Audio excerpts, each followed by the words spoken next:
if you looked at the bullet points of our panel, we really had 4 different sections. 2 had to do with frameworks, and 2 had to do with operational execution. So we've got the excellent panel here to not only go through the discussion points on the framework side, but also how to implement on the operational side, and really best practices to execute it. The very first point we want to talk about, since we're here in Cyprus, is development of the cryptocurrency sector, trends, and the FX market in Cyprus as of 2023, and what to look out for going forward. So if I can start with Xenia, can you give us a little bit of an introduction to what the status of the market is right now? What does the market look like, and how it should develop, do you think? Okay, thanks, Faiza, for the question. Yeah, I think we're living interesting times. It's an evolutionary world, generally in terms of regulation, compliance, but also technology. We see a lot of evolution. So you have to have value adding, though, in these services. So it's all about value adding. It all changed. It's not about being better. It's about having value-adding services for your clients and for your services. So also in terms of, we see a lot of regulation coming in, a lot of compliance, and this gives it a lot of trends for consolidation in the market. A lot of the small players merge with bigger players, so we see a lot of consolidation. Fintech is number one, let's say. It has a lot of solutions in the market, so it's giving a lot of solutions. It's going to be guiding, let's say, the industry a lot. A lot of solutions are there. So in terms of the digital world, again, I see that also the boom with the FXT market make us a lot concerned about the risks. So everybody's becoming aware of the risks, and they are looking into. And there is a tendency for regulation, and people now look for the regulation and for the market to, make it more compliant and give the investors protection and reduce uncertainty and all of that. So that's what we see. I think it's a fair statement to say that we are living in the most regulated part of human history when it comes to financial services, right? Now, that has forced brokers to diversify their platforms. Can you speak to a little bit about that? Yeah, so the brokers now, in order to diversify their risks, they have to have more platforms, more solutions, more products for their clients. So it's not like what I said before. It's about value adding to the clients. So it's about customer experience. It's about new products. It's adding value, not just steal the client. I mean, those years are behind us now. You have to give value and quality to the client and ensure that he's protected. That's the spirit. And new markets. One of the new markets over the last 3 years has been the cryptocurrency market. Mm-hmm. Eftekia, perhaps you can provide some color here. With this new advent of this new market coming in, how have your clients sort of tried to adjust not only to the regulatory affectations, but some of the operational execution requirements from not only being sort of an FX or broker in the traditional space, but perhaps have some clients that have exposure to cryptocurrency? How have they adapted? What advice have you offered them? Well, that's a very interesting question. And I think many people here are waiting to have answers on that, especially after MiCA came up last week. But before that, I want to stress something that is going to be talked about in the next panel about SVG, where we have seen the unregulated environments exceeding the unregulated just corporate structures. So everyone is going through regulations. So by SVG, you mean St. Vincent and St. Vincent, yeah. So we have worked the last 3-4 months diverting clients from St. Vincent to the different other places. Right. like St. Lucia's, like Marshall Islands, etc. That's one thing where we are seeing the Forex brokerage being heavily regulated, which is not bad because we want compliance in order to provide more brand awareness to the different groups that are out there. Now, in terms of the crypto, we have a lot of flow of the crypto, mostly because of the sanctions of the Russia, and this is true. And also trying the cryptos to exit the winter on the cryptos. Now, with the MiCA, which is a very interesting path. Which we'll have a whole section about. Of course, yeah. CySec, in my view, yes, is achieving something over and can achieve, of course, down to them, right, to regulate the CASPs under their framework, while the rest of the Euro, except from Malta, are registering until today under the financial intelligence units. right. Where with the MiCA, they will be required to be transferred and reapply somehow to the local regulators. So it is very interesting, and I'm sure that Christos will be able to talk more about the crypto space and the sanctions and how these are affected. Well, that transitions slightly into the next point, which is with the vote last week, member states have until 2024 to nationally implement their versions and their derivatives of MiCA. Why don't you take us through that? What are some of the key highlights of MiCA you feel that some of these jurisdictions where your clients operate in will have to start adapting to? And perhaps I can start. For me or Yes, you can start first. Yes, absolutely. Go ahead. Sure. Well, our clients are mostly in CySec, so we are not going to worry about them because they are going to be covering the regulatory framework. Right. Okay. We will see and expecting to see a lot of flow from Estonia and Lithuania.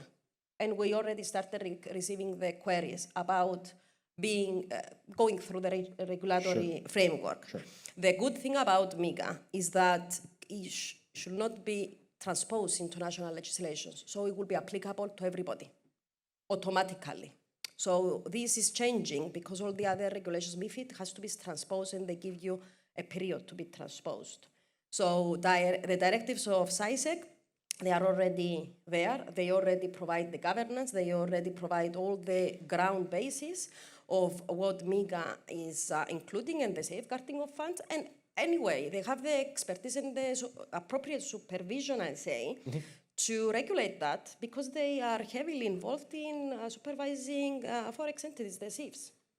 Let me expand a little bit more on that. So there were quite a few highlights from MiCA, and two that really jumped out to me was that decentralized autonomous organizations, or DAOs for short, which are part of this group known as decentralized finance structures, have been excluded from MiCA.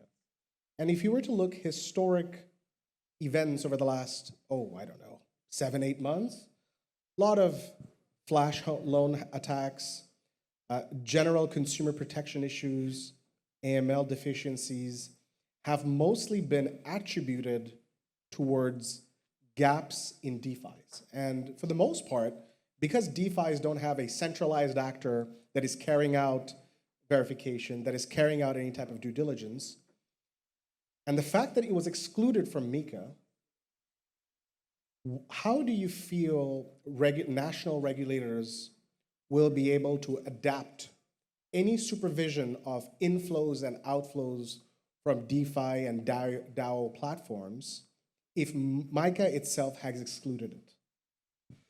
I believe that a separate regulation will come up for it. And it makes sense, which will include also technology providers. And I believe that they will cover all of those. Anyway, they are working on regulating technologies providers because we are heavily influenced on that. And even if the applicable applications the regulations are in place, if you don't have appropriate securitization and cybersecurity, you cannot adapt anyway to any attacks. So it makes sense to have a separate. Doesn't mean that everything has to be under MiCA. Even AML, it's not under MiCA. It's a separate regulation. MiCA covers the governance and the safeguarding of the client funds, investor protection. That's what MiFID does as well. Okay. Let's touch on now to another part of MiCA that really almost even delayed the votes, which is essentially the travel rule or how it should be implemented. Christos, let's start with you.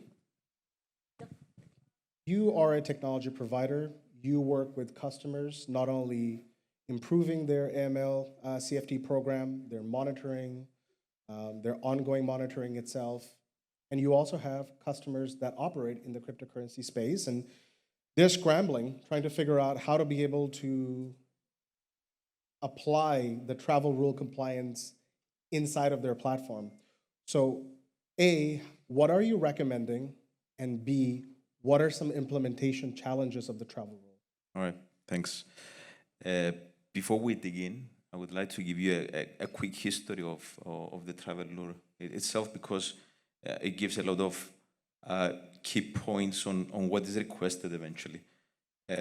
So the travel rule is not something new. I mean, FinCEN has introduced the travel rule in 1996. Now, 23 years later on, the FATF published its updated recommendation 16 that required the VASP, along with the other financial institutions, to collect sender, receiver information, which, amongst others, includes name of the sender, account, address of the sender, amount, execution dates, the identity of the recipient financial institution, as well as the appropriate info from the recipient side as well. Now, some of the key points of the recommendation, it was the sender and the receiver information must rename within the wire transfer as it moves between the financial institutions. Now, another one is that the financial institutions receiving the transfer must verify the receiver's identity and keep the records of the information that they have already collected and provide it to the authorities when requested. The other major point is that all the financial institutions, they should have policies to identify the transfers that were missing required information and then take the appropriate actions, such as rejecting the transfer or even reporting it to the authorities. And also, the last point is related to what the countries they should be doing in order to monitor and inspect and evaluate the financial institutions. Now, the purpose of the recommendation 16, of course, is to promote the transparency so that it makes it harder for the criminals to hide behind the anonymous transactions. Right. Now, here it's where this stuff becomes more complex. I mean, it's not as simple as just moving info from the sender to the recipient and from the financial institutions. I mean, different jurisdictions have implemented different thresholds. Yes. And different data transfer obligations for complying with the travel rule. For example, FATF had recommended $1,000 threshold in order to give the full data set transfer, and it requires a minimum set for less than that. And then, of course, you have other jurisdictions that they go for non-zero thresholds, others for above zero thresholds. So it's very complicated to be able to operate under these current rules that are in the game right now. That's my follow-up right there. So you've mentioned right there the discrepancy of the threshold across multiple jurisdictions. And we've also heard from Xenia, for example, is when institutions want to remain competitive, they might, in fact, try to be multi-jurisdictional. And so how does that affect the customer experience when, let's say they're sending from a jurisdiction where the verification threshold is, let's say, 1,000, and the receiving jurisdiction has a threshold of non-zero? What does that do to the customer experience who now has to provide information that they didn't think they had to, or could easily blame their sender and say, why didn't you just ask me that information after? And how do you adapt to that? So right now, only few organizations, they are able to do that based on the technology that they have within their own infrastructure. Right. So at the moment, there's not only the challenge of having different rules across different jurisdictions. I mean, you have also the non-custodial wallets. What is happening with the non-custodial wallets? I mean, some jurisdictions, they accept it, and they have to go through a way of proving the ownership of the non-custodial wallets. Some other jurisdictions, they don't accept it. So what do you do in those cases? So definitely, it's a very complex web of rules and obligations that somehow you need to be dealing with that, and only technology eventually would be helping you to do that. Understood. A little bit of a focus back to Andreas. One of the difficulties, we've just talked about is certainly the travel rule execution for cryptocurrency companies.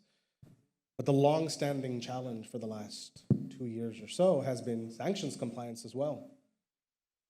Walk us through, we're very aware already that it's quite difficult operationally, right? I remember the first time I got into operations and compliance was 16, 17 years ago. And my sanctions training was 15 minutes at the end of the week training on the Friday night. And the training was, you enter Osama bin Laden, it doesn't come up, your sanctions screening is working fine. So it's definitely changed since then. Tell us a little bit about how the current environment has also complicated not only the new directives, but operationally how sanctions has become a harder task, and what are some of the best practices you can advise? Thank you for giving me the heads up. So these sanctions, in comparison to any other sanctions that were applied in the past, is, I'll describe them the strictest it has ever been. So just from the US, it's 2,500 different sanctions applied in Russia only. Usually sanctions are applied either on individuals, economic sanctions, financial sanctions, maybe even sports sanctions. In this case, all of them are applied. So not just companies in our industry need to change the way they act, but everyone, literally. But let's focus in our industry. Sanctions have obviously changed the way people are trading. And what I mean by that, basically, people were focusing on fintech companies, fintech stocks, even cryptos, and that was because there was a huge boom, if I may say that, during the pandemic, and everyone was trading in those kind of assets. Now, as Evlogia mentioned, there is a winter in crypto, and this is changing everything, not just because of sanctions, but because of people going back to work. But anyway, let's move back to sanctions and just say that sanctions have created a very strong currency, which it was always the king, and I'm referring to USD. So USD was always the king, and now it has a superpower because of the sanctions. And since they're superpowers, sometimes they're taking some interesting positions, such as selective sanctions. Tell us a little bit about that. Absolutely. If you see both Europe and the US, they agreed on a global level what sanctions they will apply, even though it was not officially agreed by everyone. Right. But if you see the sanctions that each country is applying now to Russia, they're different. They're not centralized. And correct. If you see the countries that are not participating in these sanctions, it's crazy. It's Serbia, it's Mexico and Brazil, if I'm not mistaken. Right. Which, two different regions. Countries that, countries like Serbia, who's trying to enter the European Union for so many years, not following the sanctions applied by the European Union to Russia, is crazy. So it's, even in a country level, is selective, but even countries are deciding which sanctions will apply. For example, the traveling rule. There are countries that they didn't ban flights to Russia. even European countries, which is crazy. Well, certainly there are various political views on what the sanctions mean and how effective they are and how well or not well it's applied. And I don't think that discussion is going to stop or slow down anytime soon or be any less robust as is. Xenia, one last touch point before I move on to John. You've had some clients, and I'm sure you come across clients that have a high amount of difficulty, not on the registration licensing, but later on the operational side of abiding by the sanctions rule. And in fact, there was a Cypriot scare not too long ago. And people are sort of sitting on their edge thinking, let me go back and look at my client list. Let me see what I forgot, what I didn't forget. What's the reaction in the market now with regards to this? Those that have gone through registration, gotten license, and those that are thinking about it. Like I said before, and as we are discussing MiCA now with the registration, we are talking about the crypto, right? The crypto license and the registrations, correct? So there is going to be now a requirement. All the entities have to register for licenses. So in the market, there is going to be a period where people are, maybe you'll say, some people say of the opponents of the regulation and et cetera, that it restricts innovation, but I don't think that will happen. What will happen, maybe in the long term, in the short term, a lot of firms are going to face difficulties, and they have to make procedures. Like Evdokia said before, with SISEC license, the cash providers, for example, they already have all more or less what is MiCA requesting, the corporate governance, the full setup.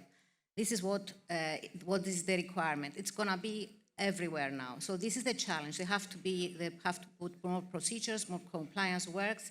It's a challenge until you get there. But in the long term, this uncertainty for the market, it's going to help innovation. It's going to bring in new products. So in terms of the tendency, yes, it's going to be in the short term, a shock for a lot of the clients until they understand. Small players, yes, may have difficulty in entering, sure. But in the long term, it's going to be a challenge. Also, something we didn't touch about MiCA before, it's also about, it regulates also the primary market. So in terms of issuers or IPOs, all these people that are now going to issue any assets, they have to get either prior authorization if it's the digital-based assets, right, or if it's the other crypto assets, because MiCA classified assets into 3 categories: the EMS, and the assets related, and then the other crypto assets. For those other crypto assets, there's going to be also a requirement to publish their white paper before, and there are certain requirements. And there is a lot of things in the MiCA, which I believe is going to be for the good of the market. It's about the investor protection. It's about knowing the risks, because there was so much uncertainty. And this will bring more the institutional investors. Institutional investors will look into the market, crypto market again, and invest. So I think there's going to be a lot. It's going to boom eventually, right. The industry. It's still in yes. development. Yes. John, I want to use your expertise here because it's really crucial to all of us. You have a background and you have a purview that's quite unique in this panel.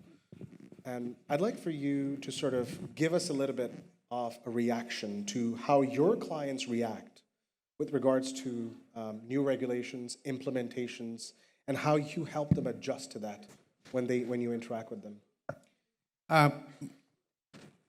First of all, and I always see these changes on the bright side.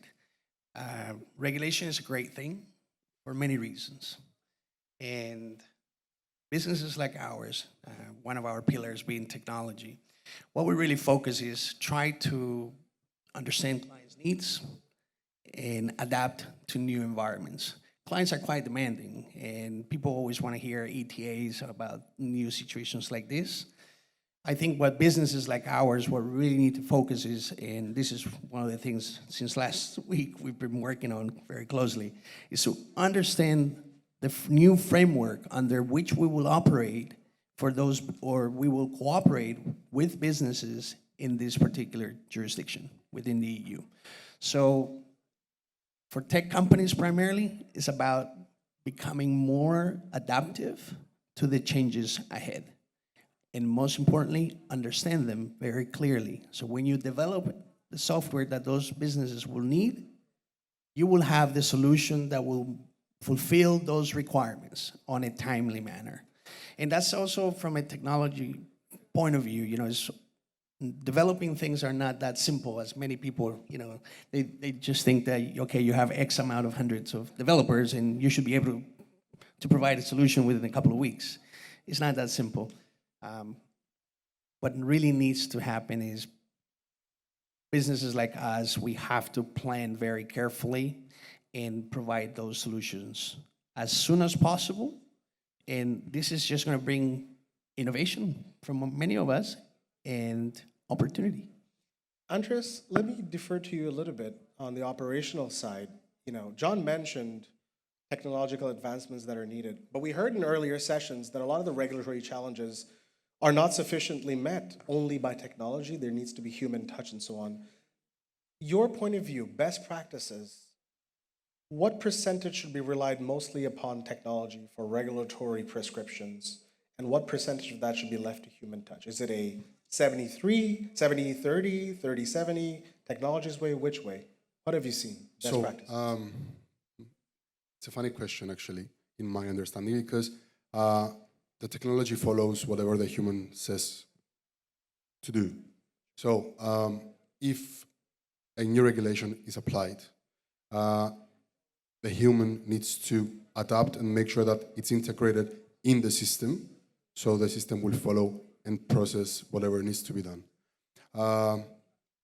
One thing that I'm not sure if it's going to affect the regulatory part in technology, it's the AI, which I'm not sure how it will apply in the near future, because it's actually in our lives now fully. Absolutely. And I'm very curious to see how the AI will affect the regulatory part in our technology and in all these technology companies. You bring up an excellent point. One of the things that has been the sort of golden rule of doing proper large-scale transaction monitoring was to be able to code in Python, which is essentially the best language for handling large amounts of data. Yet a large language module such as ChatGPT with its plugins, which has Python already encoded, can essentially take an entire data stack of 500,000 to 10 million rows of data on an Excel sheet, and with simple textual language without requiring any type of Python background, you can conduct large-scale anti-money laundering transaction, making it that much better. Now, I don't know whether that will make a dent in anti-money laundering across the world.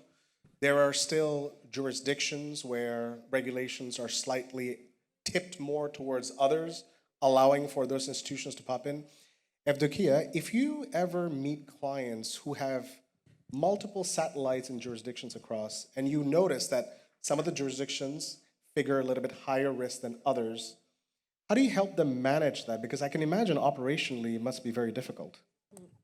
That's interesting. Well, the regulated entities require the group to follow the regulated policies and procedures. Now, if this is happening, it's another story. For example, I have a group where I have a CISEC regulated, I have a Seychelles regulated entity, and maybe you have an entity which is unregulated. Essentially, you are obliged, part of the CISEC entity, to make sure that the other subsidiaries or the sister companies of the group are following the rules, because are your clients, or you create a business risks, group risks, that you have to manage them. So this is part of your ICARAs that you have to do, and it's part of the regulation that you have to manage your groups And then it's an obligation also of the compliance officer to train the other compliance officers in the group. There is an obligation.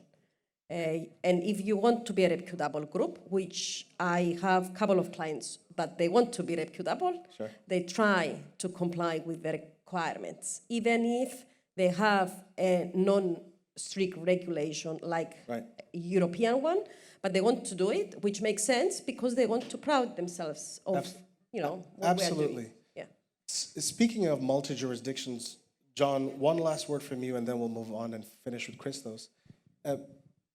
Give me 1 minute about how you adapt to multi-jurisdiction requirements, especially in the regulatory front, and how you advise your clients to go across that. Because you do serve clients that are multi-jurisdictional, and they have different operational pressures because of different regulatory requirements. Give me your 1 minute digest on how you advise them to manage that. So basically, we try to understand the ultimate goal of the client and the group structure, and there's typically more of a dialogue / advice based on our own experience. There's a tendency to cooperate with guys like yourselves around here, where additional layer of advice is probably a good tool. From an operational standpoint, I think the expertise to work in different jurisdictions, it can get pretty tricky and very complex in a very short period of time. And I think what people really need to manage is the ability to control each of those jurisdictions to ensure you don't fall into a trap of getting fined or getting yourself in a Or situation. you don't develop a bad habit of regulatory arbitrage, so to speak. Christos, let's end with you here. Let's start with you. With regards to the future and regulatory clarity, not only just in Cyprus, but across the EU that you're seeing across your clients and so on, I have 4 terms. Is it highly optimistic, pessimistic, or highly pessimistic? What's your choice? I'm by nature highly optimistic. John, I'm yourself? not going to be choosing anything else. I follow suit here, yes. Highly optimistic. Zeria? Always highly optimistic. Andreas? Evdokia? Just smile and do your best. Well, from your lips to God's ears. Everyone, thank you so much, and thank you for the panel for being here.